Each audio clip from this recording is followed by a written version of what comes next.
Iran के 3 nuclear ठिकानों पर अमेरिकी हमले के बाद अब यह संघर्ष पूरी दुनिया को झकझोरने की ओर बढ़ चुका है। ईरान की संसद ने होर्मुज जल डमरू मध्य बंद करने का प्रस्ताव पारित कर दिया है। यही वह रास्ता है जिससे दुनिया का 25% से ज्यादा तेल गुजरता है। अगर ईरान ने इसे बंद किया तो तेल की कीमतें बेतहाशा बढ़ेंगी और भारत समेत कई देशों की अर्थव्यवस्था पर गंभीर असर पड़ेगा। चौंकाने वाली बात है कि इसमें चीन तक का नाम शामिल है। आपको बता दें कि यह वही रास्ता है जिसे ईरान हथियार के तौर पर इस्तेमाल कर सकता है और फिर अमेरिका जैसे देशों के लिए भी मुश्किलों का पहाड़ खड़ा हो जाएगा। अमेरिका ने जैसे ही ईरान पर हमला किया, मिडिल ईस्ट की लड़ाई ने अंतर्राष्ट्रीय मोड़ ले लिया।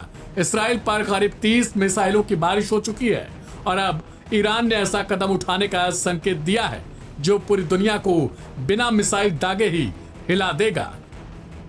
ईरान की संसद ने होर्मुज जल डमरू मध्य को बंद करने का प्रस्ताव पास कर दिया है। यह दुनिया का सबसे अहम तेल गैस ट्रांसपोर्ट रूट है। हर दिन करीबन 2 करोड़ बैरल तेल इसी रूट से भेजा जाता है, जिसमें से ज्यादातर एशियाई देशों भारत, चीन, पाकिस्तान को जाता है। आपको बता दें कि मिडिल ईस्ट के कई देश तेल के भरोसे ही अपनी पूरी जीडीपी को नियंत्रित कर रहे हैं। ऐसे में सऊदी, कतर जैसे देशों के लिए भी ये मामला गंभीर हो सकता है। भारत भी इससे अछूता नहीं रहेगा। भारत अपनी जरूरत का तकरीबन 50% कच्चा तेल और गैस मिडिल ईस्ट से मंगाता है। Aim right, achieve big. At KR Mangalam University, we provide you the platform to turn your dreams into reality. At KR Mangalam University. Bharat की एलएनजी का 40% कतर और 10% अन्य खाड़ी देशों से आता है। अगर होर्मुज बंद होता है तो भारत में तेल की कीमतें आसमान छू सकती हैं। हालांकि सरकार ने पहले ही कह दिया है कि कुछ भी ऐसा नहीं होने वाला है। वो हालात को नियंत्रित करने में लगे हुए हैं। इतना ही नहीं, भारत का खाड़ी देशों से निर्यात भी महंगा और मुश्किल हो जाएगा, क्योंकि होर्मुज ही एकमात्र सबसे छोटा और किफायती रूट है। इसके बंद होने पर शिपिंग कॉस्ट, डिलीवरी टाइम और एक्सपोर्ट लागत में तेजी से उछाल आ सकता है। अब सबकी नजरें ईरान के सर्वोच्च नेता अयतुल्लाह खामेनेई पर हैं, जो कि इस प्रस्ताव पर अंतिम फैसला वही लेने वाले हैं। उधर अमेरिका ने इशारा कर दिया है कि अगर ईरान ने जलमार्ग रोका तो नतीजे गंभीर होंगे। यानी अब यह जंग सिर्फ जमीन पर नहीं, समंदर में भी लड़ने की तैयारी है। अमेरिका की तरफ से अब एक नया बयान भी आ चुका है। अमेरिका ने कहा है कि वह ईरान के साथ युद्ध नहीं चाहता है। मार्को रूबियो ने यह बयान जारी करते हुए कहा कि वो चाहते हैं कि अब अमन और शांति लौटे। लेकिन गंभीर सवाल तो यह है कि क्या अमेरिका जिस भी देश को चाहेगा उसके ऊपर बमबारी करेगा और उसके बाद उसे प्रस्ताव देगा कि शांति कर लो। इससे ईरान की सरकार पर भी बहुत बड़ा प्रेशर खड़ा हो सकता है, क्योंकि ईरानी जनता पूरी तरीके से अमेरिका और इसराइल के खिलाफ है और वो चाहते हैं कि किसी भी तरीके से अमेरिका और इसराइल पर हमला न रुके। इस रिपोर्ट पर आपकी क्या प्रतिक्रिया है, कमेंट बॉक्स में जरूर लिखें।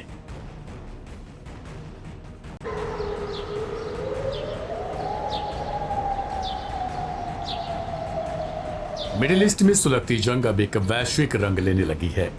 ईरान और इसराइल के बीच जारी संघर्ष में अब अमेरिका खुलकर कूद चुका है। दुनिया 2 खेमे में बंटना शुरू हो गई।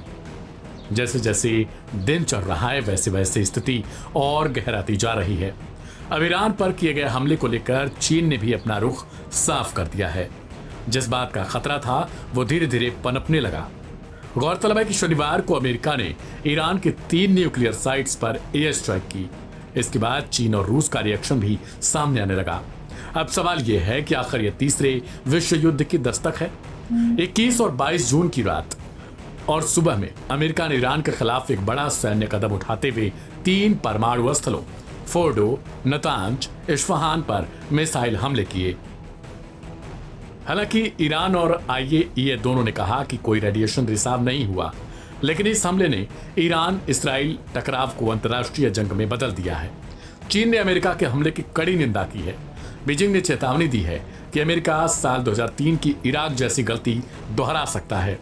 चीन ने कहा कि मध्य पूर्व में शांति के लिए सैन्य ताकत नहीं, बातचीत की जरूरत है। शी जिनपिंग पहले ही सभी पक्षों से संयम बरतने की अपील कर चुके हैं। वहीं रूस ने अभी तक कोई औपचारिक बयान जारी नहीं किया। लेकिन इससे पहले पुतिन ने कहा था कि ईरान के धार्मिक नेता खामेनेई पर हमला अराजकता फैला सकता है। रूसी परमाणु एजेंसी ने चेतावनी दी थी कि बुशहर संयंत्र पर इसराइल का हमला चेर्नोबिल जैसी त्रासदी ला सकता है। Aim right, achieve big. At KR Mangalam University, we provide you the platform to turn your dreams into reality. At KR Mangalam University. अब सवाल यह उठता है कि चीन और रूस खुलकर ईरान का साथ देंगे, फिर ये देश केवल कूटनीतिक समर्थन तक सीमित रह सकते हैं या नहीं। विशेषज्ञों का मानना है कि आने वाले कुछ दिनों में मध्य पूर्व की दिशा तय हो सकती है। अभी तक कोई सैन्य प्रत्यक्ष समर्थन नहीं आया है, लेकिन कूटनीतिक स्तर पर ईरान को खुला समर्थन मिल सकता है। पाकिस्तान ने इस कार्रवाई की कड़ी निंदा की है और कहा कि मध्य पूर्व में ऐसे सैन्य हमले क्षेत्रीय शांति को तबाह कर सकते हैं। पाकिस्तान का यह बयान कूटनीतिक रूप से काफी अहम माना जा रहा। अमेरिका द्वारा ईरान के 3 परमाणु साइट्स पर मिसाइल अटैक के बाद इस्लामाबाद की 2 तरफा रवैया देखी गई। पाकिस्तान ने बयान जारी कर कहा, हम इस हमले की कड़ी निंदा करते हैं, इससे क्षेत्रीय स्थिरता को गहरा खतरा है। हालांकि इसमें कहीं भी अमेरिका का सीधे तौर पर नाम नहीं शामिल था, बल्कि यूएस लिखा गया और ईरान के साथ होने तक की बात नहीं की गई। जैसा कि हमने इस्राइल के हमले के समय देखा था, तब पाकिस्तान ने नेतन्याहू का बाकायदा नाम लिया और बार बार इस्राइल जैसे शब्दों का इस्तेमाल किया गया। ईरान के साथ वहां होने की बात भी की गई थी, लेकिन अमेरिकी स्ट्राइक के बाद ऐसा कुछ नहीं मिला। इस पर पाकिस्तानी आवाम भी भड़क रही है। दूसरी तरफ भारत की तरफ से प्रधानमंत्री मोदी ने खुद ईरानी राष्ट्रपति से बात की और तनाव कम करने को कहा। ईरान की ओर से बार बार कहा जा रहा है कि आत्मरक्षा में वो हर कदम उठाएगा, सामने कोई भी देश क्यों ना हो।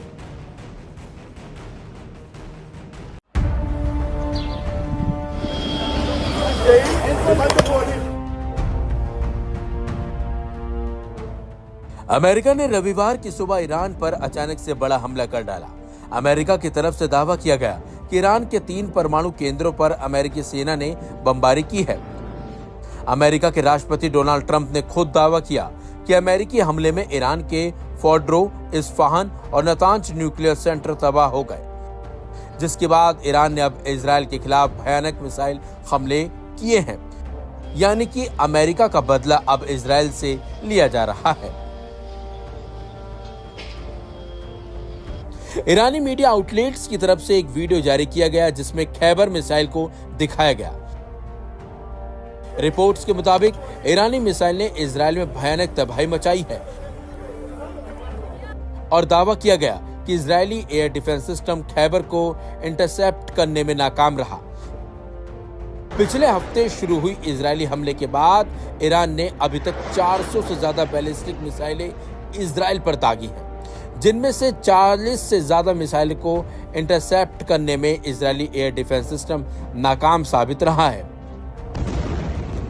अगर सच में ईरान ने खैबर बैलिस्टिक मिसाइल का इस्तेमाल किया है तो उसका मकसद इजराइल में ज्यादा से ज्यादा तबाही मचाना है। खैबर बैलिस्टिक मिसाइल को खुर्रम शहर 4 मिसाइल के नाम से जाना जाता है। ईरान के इस मिसाइल ने न सिर्फ इजराइल की नाक में दम कर दिया बल्कि इंटरनेशनल ऑब्जर्वर्स को भी चौंका दिया है। इजराइल की बहुस्तरीय डिफेंस सिस्टम जिनमें एरो 3, डेविड स्लिंग और आयरन डोम जैसे एयर डिफेंस सिस्टम है, वो खैबर मिसाइल को इंटरसेप्ट करने में नाकाम रहे हैं। Aim right, achieve big. At KR Mangalam University, we provide you the platform to turn your dreams into reality. At KR Mangalam University. Ballistic मिसाइलें ईरान के डिफेंस स्ट्रेटेजी के केंद्र में रही हैं और मिसाइल की बदौलत ही ईरान ने इजराइल में भारी तबाही मचाई है। लेकिन अगर ईरान के पास खैबर मिसाइलों की संख्या ज्यादा है तो इजराइल के लिए मुश्किलें काफी बढ़ने वाली हैं।